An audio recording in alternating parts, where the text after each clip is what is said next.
Boss Kent, anong masasabi mo sa mga taong mapang-abuso? Unang-una sa lahat, wala naman talagang maaabuso kung walang magpapaabuso. Please don't take my kindness for weakness.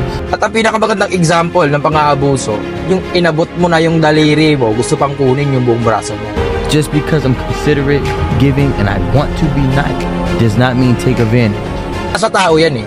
Kung alam mo naman sa sarili mo na yung intention lang ng tao sa'yo ay perahan ka, gamitin ka, at lalong-lalo na siraan ka. At ang pinakamasakit na parte, majority niyan, lahat yan kakilala mo. Possible, baka kamag-anak mo. Kaya ang pinakakailangan mong gawin, dapat alam mo yung limitasyon mo. Dapat alam mo kung hanggang kailan ka lang tutulong. Dapat alam mo din sa sarili mo at tiyak ka sa sarili mo kung nakakatulong ka ba talaga o naaabuso ka na.